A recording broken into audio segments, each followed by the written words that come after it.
Scarcity teaches you more about reality than abundance. When you see guys holding on to girlfriends that they know they will not marry, 6 years relationship, 1 year relation, 2 years, and they're 8 years, they not marry. It's not as if those guys don't know what they are doing. When you hear guys, this is the reason why guys sometimes don't marry their day one girlfriend, a person that they've stayed with for a very long time, is because maybe during that period that man was going through scarcity. He doesn't have too much friends, doesn't have too much money, and the girl character is bad, but he knows that if I dump this person now, the kind of loneliness and congee, see, many people who are advising you, leave the person, dump the person.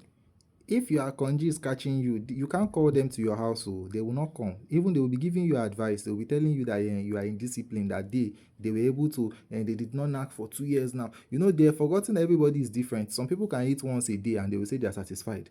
Some people, while some people, they eat once a day, they will faint.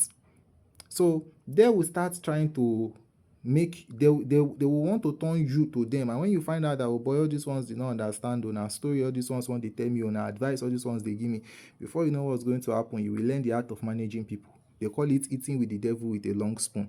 You understand? Because when you finally dump a person that you're supposed to be managing, you will just be sitting at home on Friday, Saturday, bored, lonely, nowhere to go, you understand why people manage people. It even happens when it comes to friendships. If you know you haven't upgraded to a certain level and you want to go and throw away some old friends, see, loneliness will want to finish you. You are working you have a company now and you have some rude staff, but you just started that company.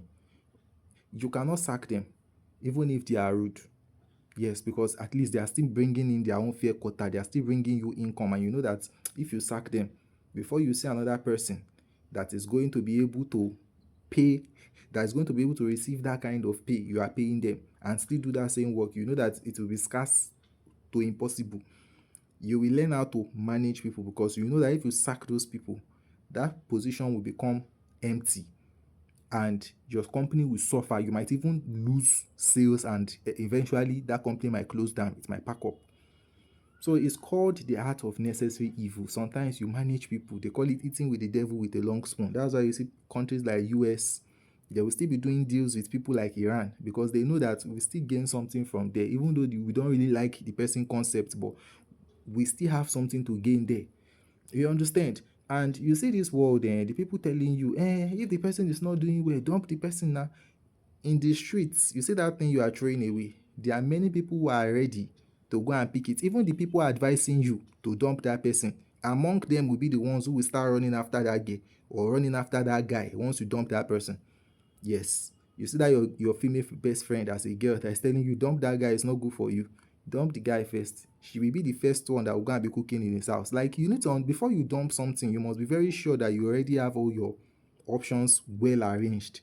That I can now successfully say I'm standing on my own. I'm not going back. Like I have my social life in order. That's why people manage people. There is a saying my dad uses, God rest his soul. He used to say, you don't throw away the water you have stored in your house just because of you are hearing thunder as if rain want to fall. Because after you have thrown away all those water in your house, thinking new rain is coming, what if that rain did not fall? How will you be able to shower? How will you be able to clean your house when you use the toilet? Like, you understand what I'm trying to say? So sometimes you keep people around not because of they are good, but because of what you are still benefiting from them. Now, some people have been shielded from reality. They have been protected by their parents. They haven't had to face some kind of cruel realities. So for them, they always think in white and black. They always think in terms of good and bad. They don't understand that sometimes life is not necessarily good or bad. There's something called gray area, somewhere in the middle there. That's where life can be sometimes. Some people don't just know that. You understand? So those are the ones that will be saying, if it is to this, I will dump the person. You will suffer. You will see when you will find out very quickly that you cannot move alone in this life. I'm telling you, the angels the devils are more even important than the angel you don't know. Real life. Anyway, I have a wisdom school where I teach you more of my dark psychology concepts so you can get smarter in handling people, relationships, business. It's an online school. If you want to be there, DM me, chat me. Peace and love.